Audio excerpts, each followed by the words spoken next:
Good evening, everybody. Good evening, everybody. Happy Wednesday to each and every one of you. It's Pastor Jay.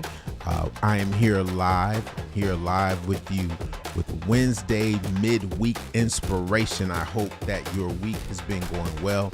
Hope that you've been experiencing wins in your life. I hope that you have been encouraged. I hope that you have been fruitful and productive, and that this right now is the appointed time for you to be here to get that extra push that you need to make it through the rest of your week. Good evening to you. I see you out there. Good evening to you, Shay. Welcome to Wednesday. Welcome to you, Janice. Welcome to you. Welcome to you, Janice. Welcome to you, Deborah. Welcome to you. Welcome. Glad that you are here on this edition of Wednesdays. Listen, I am not going to prolong the process on Wednesdays. I like to get in there and start so we can go ahead and do what we need to do. All right, so I want to just dive right in. Last week, we talked about impact. We talked about the ripple effect of what happens when you make an impact where you go, and how sometimes when you make that impact, it resonates, it goes out, and you don't always know how much your life is being impactful to people. So we talked about influence on last week, but today I want to talk about the power of presence. The power of presence. I want to talk about influence that speaks without words. So last week, it was about what you leave behind. Your impact is what you leave behind, right? It is the thing that is lasting. But this week, I want to talk about what you bring with you when you walk into your room. When you walk into the room, your presence is a silent sermon. I know a lot of people like to walk around talking a lot. They got this whole vibe and ego that they're going to tell somebody what they need to do. And has anybody ever encountered people who every time they come around, they're trying to tell somebody what to do? They're trying to. Good evening to everybody who's joining. Sunshine. Good evening to you, Sunshine. Sunshine. Lighten up my day, Sunshine, to see you here. Amazing content that you've been pushing out, Sunshine. I see you. I see you out there. Good evening to L. Craig 6577. Good evening. Wednesday's blessings. Good evening to my beautiful, amazing wife, Stacy. Good evening to you, Pastor Stacy. But as I was saying, sometimes we encounter people who are super preachy, and everywhere they go, they got a word. They want to share a word. They want to share a word of wisdom. They want to share a word of insight. They want to try to share to the point where they're oversharing. When they come around, it's like, oh my God, they just can't be regular. They just can't say, hey, how you doing? They just can't have a regular conversation. But your presence should speak a silent sermon. When you enter into a room, it should tell people who you are before you say a word.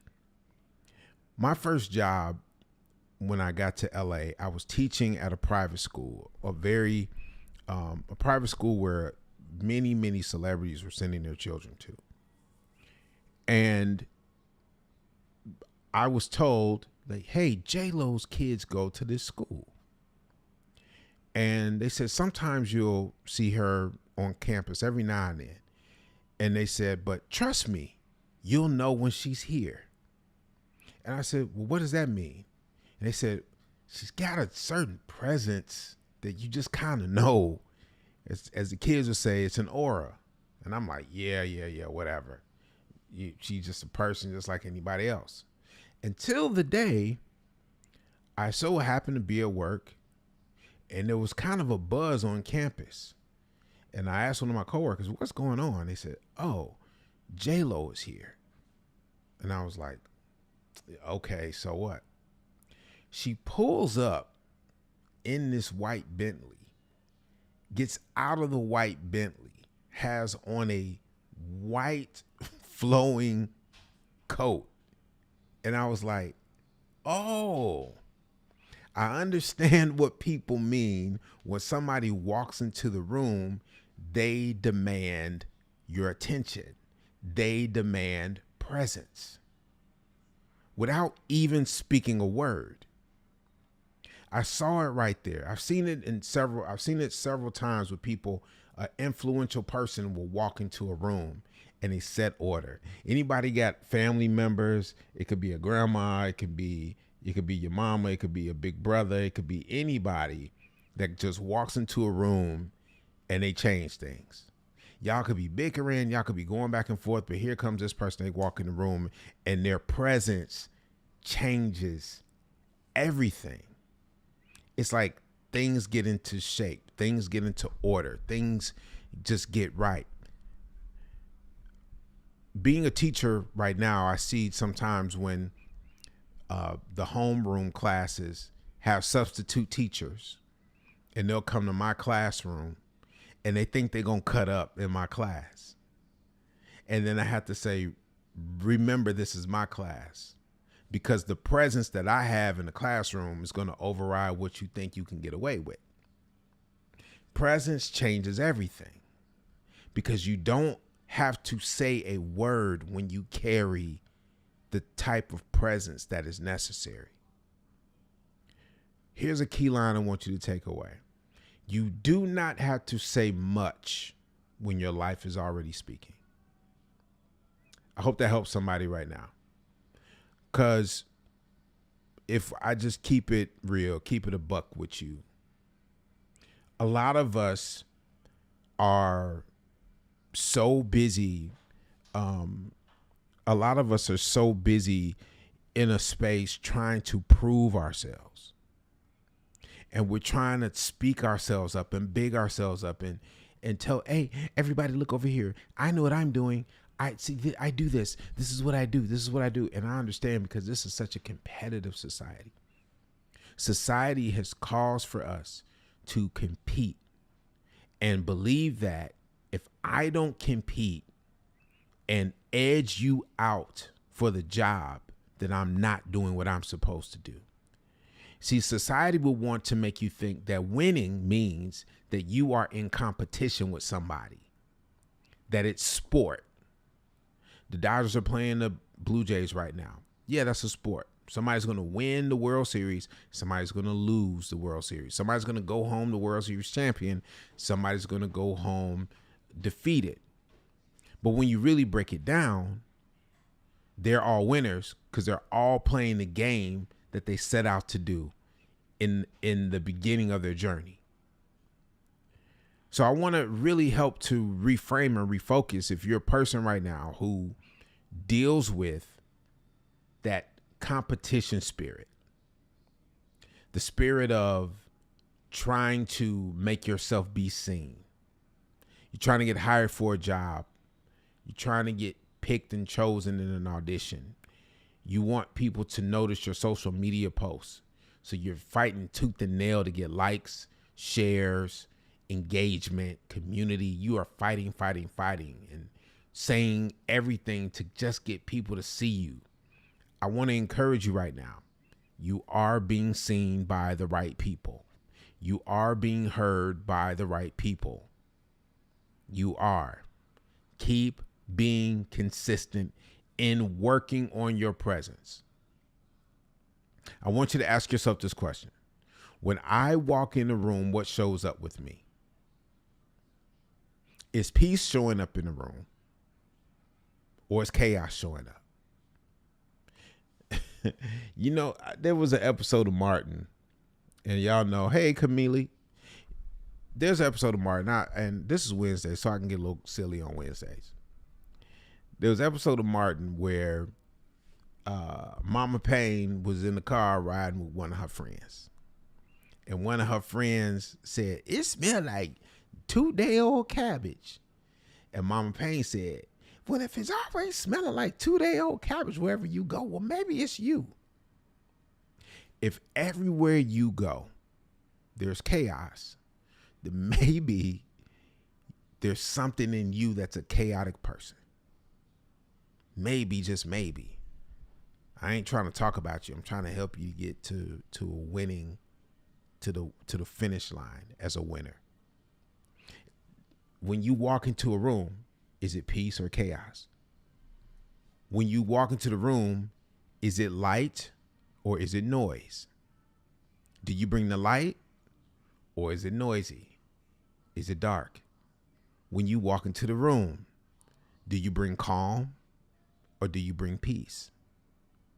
Do you bring anxiety or do you bring clarity? What are you bringing into the room when you walk into the room? I really want you to think about that. Think about that. Think about that. What am I bringing into the room when I walk into a room?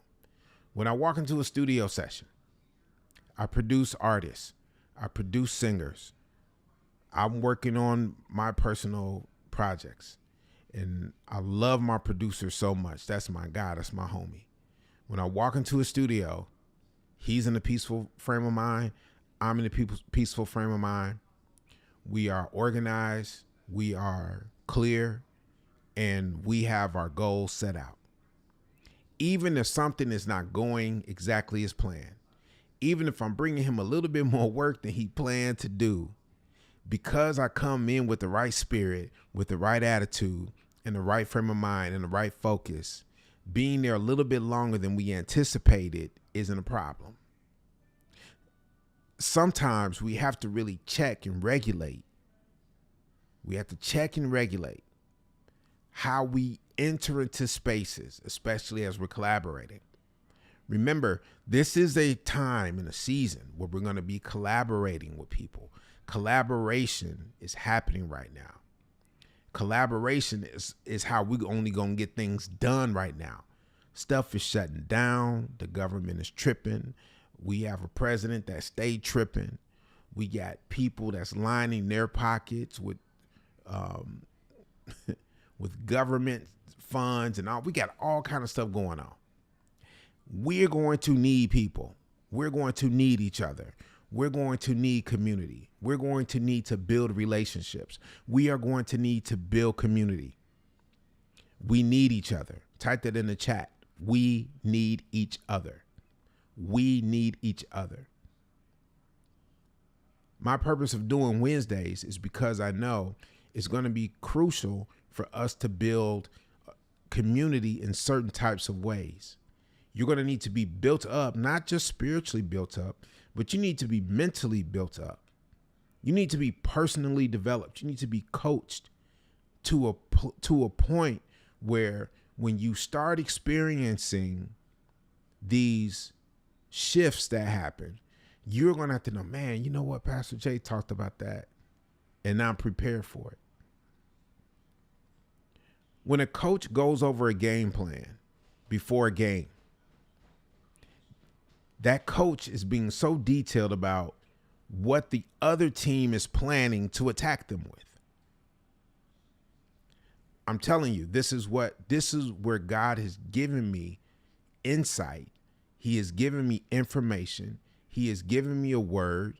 He's given me a way to so dissect this thing for the people who are connected to this ministry, who are connected to my ministry as a pastor, as a spiritual leader, as a prophet, for those who are connected in this way. God has given me insight of what to speak and declare. And in this time season, we are going to enter into various types of collaborations that's going to take us from a sedentary place, from a place of just barely getting by, to a place of true abundance and wealth and health. Any witnesses out there who believes that with me? Who believes that? We absolutely need each other. We have to have each other. So this is why it's important, why you as an individual have to work on yourself before you enter into these types of relationships, these types of businesses, these types of collaborative efforts. In the book of Acts, the 4th chapter,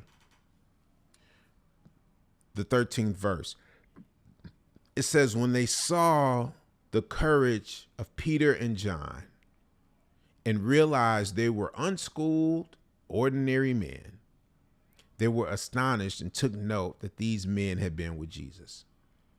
I want to talk about what this means.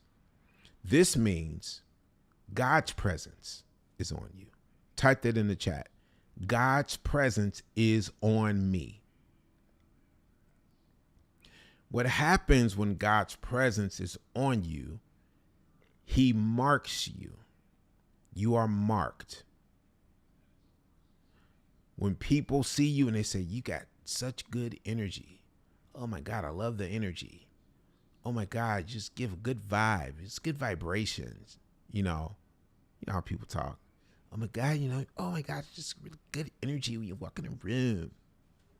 When you hear that, take that as it's the presence of God that's on me. It's not just good energy. It's God energy. It's God's energy. You are marked.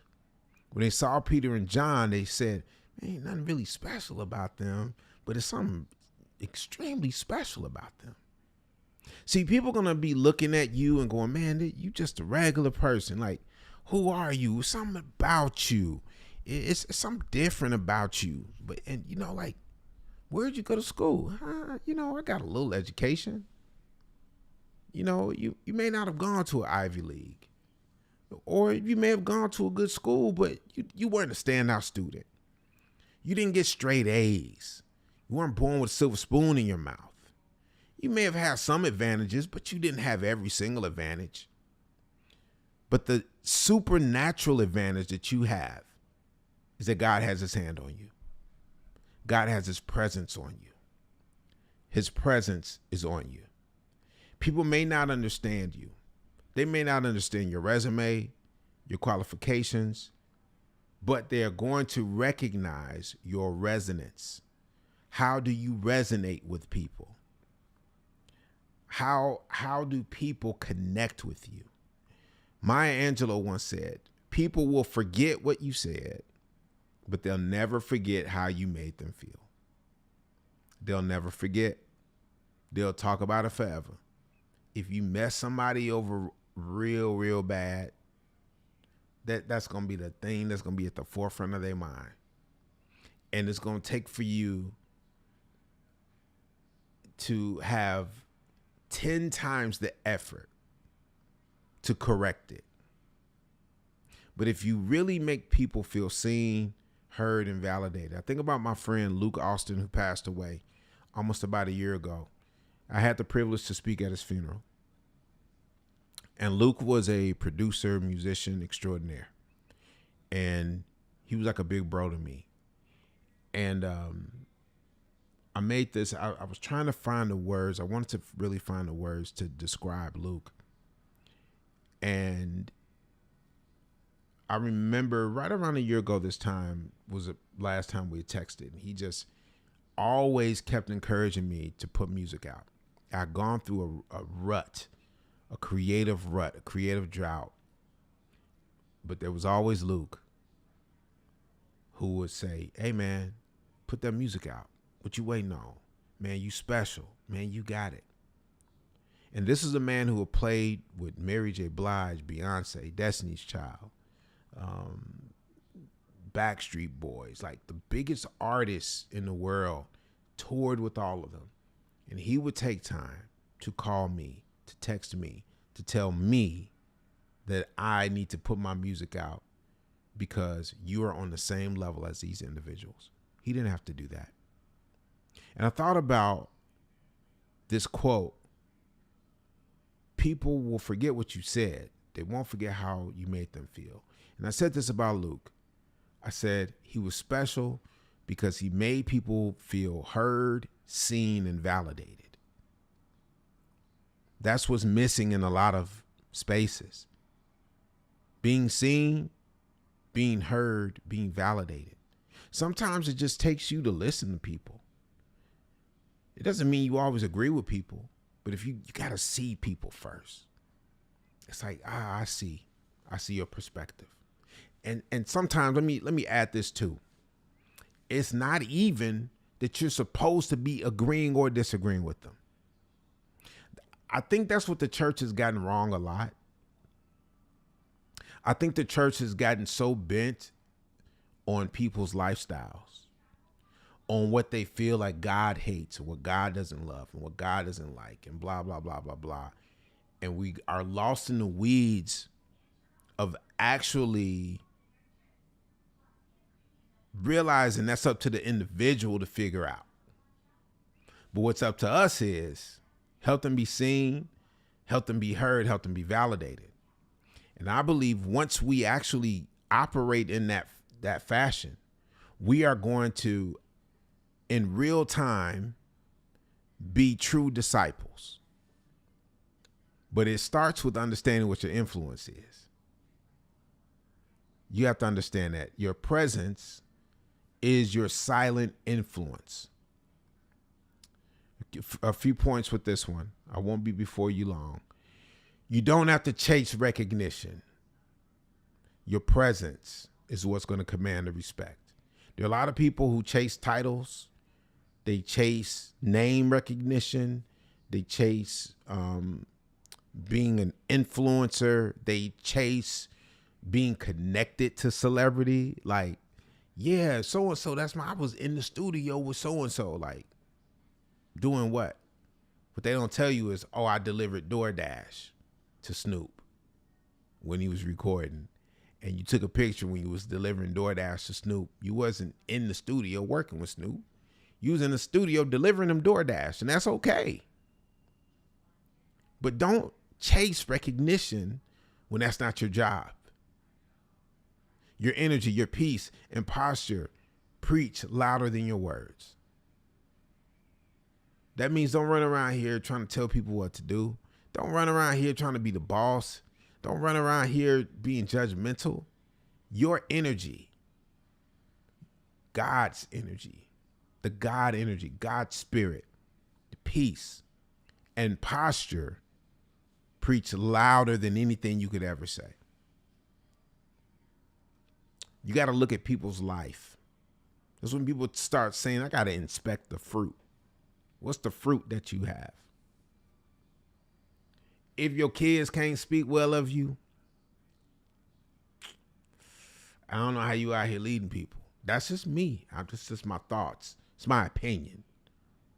If your kids can't speak well of you, if your spouse doesn't speak well of you, if your siblings don't speak well of you, if the only one speaking well of you is your mama, and everybody's like, I'm not sure. It's got to speak louder than your words. Think about Jesus. Jesus did not always speak to storms. He would sleep through the storms. That's confidence in his divine authority. Confidence in his divine authority. I'm going to keep moving. Your presence requires preparation. It requires preparation. Presence is not performance. It's not performative. It is preparation in private. It's what you do behind closed doors. It's what you do when nobody's watching. That's how you become great. That's how you become a winner. That's how you become a person of influence. That's how it looks like you become an overnight success when you actually put in your 10,000 hours. You keep looking over your shoulder at what somebody else is doing and what they're accomplishing. You don't know their talent, their skill level. They may be super highly talented and skilled and worked, and you think that you can be them, and you cannot. And that's okay. You can be you, but stop trying to make what you have performative. You cannot pour presence into a place that you have not filled yourself. You cannot. I would not be qualified to speak this to you if I was not practicing this myself. If I did not believe this myself, I would not be qualified. I would not be qualified to preach on Sundays. I would not be. I would not be qualified to teach music if I was not trained as a musician and as a teacher, I would not be qualified. So I can't show up as my full self in a place that I have not prepared myself to show up as my full self. So that means when I get calls to be someone's spiritual advisor, when I get calls to counsel people, when I get calls to write for people, to produce for people, it's something that I prepare for. It's something that my presence precedes me. That, you know what? I need to call Pastor Jay for that. I need to call Pastor Jay. I need prayer. I need a conversation. I need to sit down. I need to really kind of see what does Pastor Jay have to say. He's going to give a perspective. And for those who know me, if there's something that I don't know, I'll say, I really don't know. But then for others, I can literally encounter them and I can see something that they're doing and working on, and God will give me a word just like that and speak to them and speak directly to something that they are doing, and it will spark something even greater. That's because God has prepared me in private. So when you are in your preparation stage, you need prayer. You need your prayer life. Your prayer life is going to help fuel your presence. You're going to need silence. It's the meditation. Prayer and meditation. Prayer is a fuel. Silence is the strengthening. And once you have that prayer and meditation, your purpose that you have is going to sustain it. When you know who you are, you do not have to prove who you are. When you know who you are, you will never have to prove who you are. This presence is going to keep you grounded while others are performing. It's going to keep you grounded. It's going to keep you stationary in your faith. You will not be wavering. You will not be wavering as you continue to focus and lock in on your presence. Now, as I close, I want us to really get this in our mind. I want us to reflect on this week. Instead of trying to be impressive, instead of trying to impress people, try being present. Try being present. Be there. Listen. Listen. Hear. Validate. Don't judge. I know we have that. We listen and we don't judge. That actually is powerful, because if you're listening without judgment, you're letting the other person figure out what it is that they are trying to say. Here's some affirmations I want us to speak. I carry peace. Type that in the chat. I carry peace. Type that in the chat. I carry peace. Type this in the chat. I walk in purpose. I walk in purpose. Type that in the chat. I walk in purpose. Not I walk in purpose. Good Lord. I walk in purpose. Ladies, y'all out there buying too many purses. That's what the Lord wants me to tell you. Stop buying so many purses. I walk in purpose. The next one. The presence of God is with me in every room that I enter. The presence of God is with me in every room that I enter. The presence of God is with me in every room that I enter. I want to end with this. Let your presence preach louder than your profile. Let your presence preach louder than your profile. Father, we thank you for this time that you've allowed for us to be here on this Wednesday. I thank you that you've given us the power to have presence, to walk into rooms, to shift atmospheres, to be leaders, to be called, to be stewards, to be disciples, to help shape the lives of people everywhere. We thank you for this word. We thank you for this time. And we thank you that you've caused for us to win in every scenario. In Jesus' name I pray. Amen. Look, I love you guys. I'm thankful that you're here for another edition of Wednesdays. Feel free to hit that like button. Please hit that like button. Please hit the like button. Please hit the share button. Share this with at least 2 people that you know. When we wrap this, hit that share button. Say, hey, I really think you could use this word. I want to see you back here on Sunday morning. I want you to do me a favor for this Sunday morning. I want you to invite a person to watch online with us this Sunday morning. Invite a person. This is an impromptu friends and family online Sunday. It's impromptu. I want you to make sure that you invite somebody to be online with us 9 a.m. this coming Sunday morning. We will have an in-person service coming up on November the 16th. So in a few weeks, we'll come together in person. But this coming Sunday, we'll be right here online, 9 a.m. I'm Pastor Jay. I love you all. We will see you Sunday morning. Peace and blessings.